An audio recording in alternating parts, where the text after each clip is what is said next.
lunes una de las revelaciones más importantes respecto de lo que es la ruta de la corrupción, una cosa de la cual siempre se habla, pero que es difícil encontrar ahí casos concretos para determinar cómo circula el dinero ilegal y mal habido, y fundamentalmente el dinero que está vinculado con la actividad del poder, cómo el poder puede llegar a generar mecanismos de impunidad para que circulen millones de pesos, euros, dólares o el billete que sea, para generar una maquinaria estructural que enriquece a algunos y fundamentalmente perjudica a la mayoría de los ciudadanos, porque este sobrecosto que implica la corrupción termina siendo que o los ciudadanos tienen menos obras o tienen que pagar mucho más con sus contribuciones para la misma cantidad.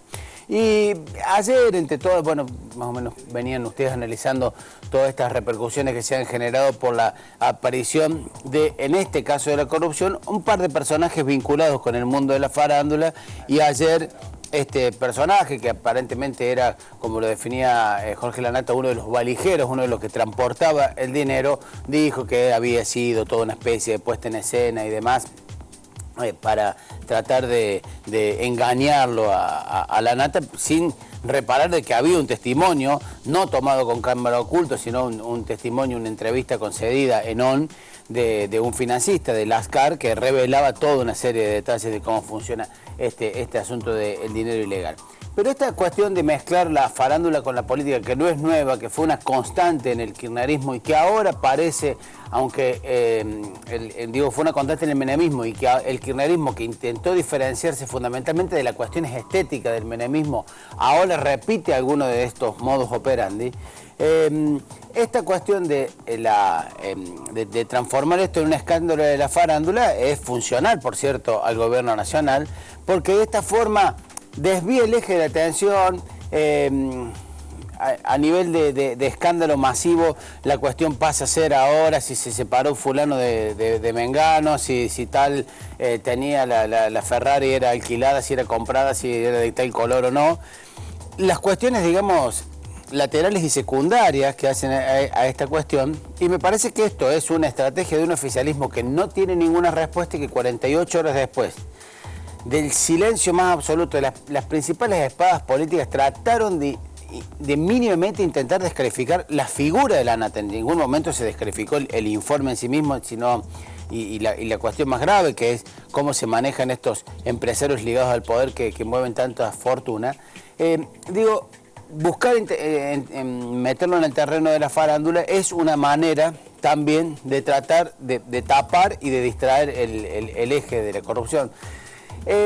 Hay una serie de frases que habla de cómo ocultar un elefante en un lugar público. Bueno, llenar ese lugar público de elefantes de modo tal que sea difícil de encontrar eso. Entonces me parece que esta cuestión de una especie de barro mediático donde se mezclan vedettes, personajes que gritan y demás, es una estrategia funcional al kirchnerismo.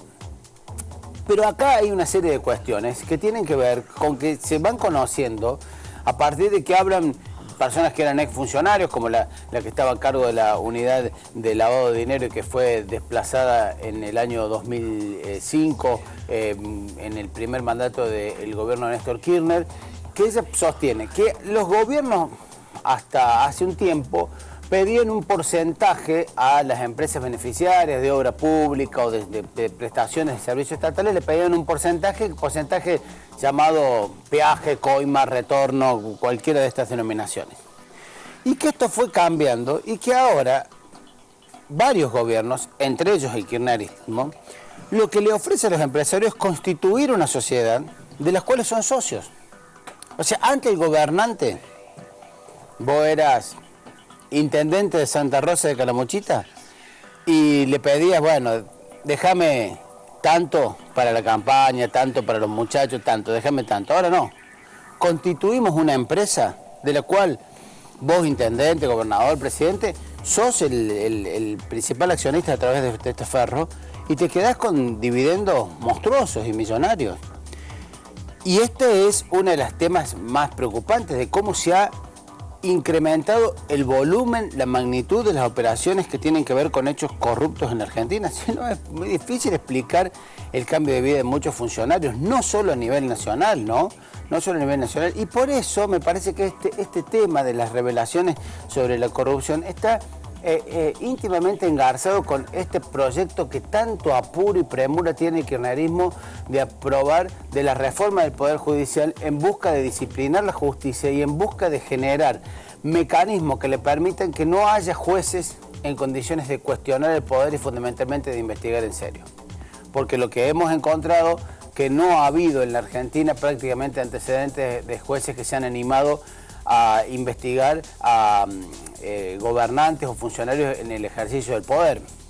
Como ser el reciente caso de Felisa Micheli, la condena de Felisa Micheli, que había sido marginal el kirchnerismo, pero bueno, todavía el kirchnerismo del gobierno, sería uno de los pocos ejemplos. Pero claro, cuando uno ve el monto en cuestión, por el cual fue condenada la ex ministra de Economía por aquel dinero que apareció en el baño del Ministerio de Economía y que ella no pudo justificar, cuando uno ve el monto en cuestión, con las cifras que se manejan ahora, con millones de euros sacados al exterior, blanqueados en cuenta de paraísos fiscales, parece ser una anécdota y parece ser aquello que planteamos justamente cuando se dio el caso de la condena de Felisa Micheli, que son una especie de, ni siquiera de chivo expiatorio, sino son una especie de mínimas ofrendas que se entregan como para mostrar de que hay una verdadera investigación cuando el dinero ilegal y la ruta de la corrupción parece ser una cosa muy pesada que excede largamente los temas que tienen que ver con farándulas y demás, ¿no? Estaba pensando en ese tema de los jueces. No es un patrimonio exclusivo de la Argentina esto de que los jueces no investigan al poder. Pero, por ejemplo, estaba pensando en casos muy cercanos a nosotros, porque se trata de nuestros ancestros, son los españoles y los italianos, ¿no? Los italianos tuvieron el fiscal Di Pietro. De la Manipulite. De la Manipulite. España tuvo su Baltasar Garzón, que investigó al poder, después lo echaron, sí. Como terminó echado, pero investigó el dinero ilícito que fluía de organizaciones paraterroristas del Estado, sí, digamos. Además de investigar a otros casos que fueron muy famosos, lo de Pinochet en su momento y demás. Es decir, que había en el sistema excepciones, o hay excepciones. Acá ni excepciones tenemos. Sí, tenemos unos simples casos muy aislados, ¿no?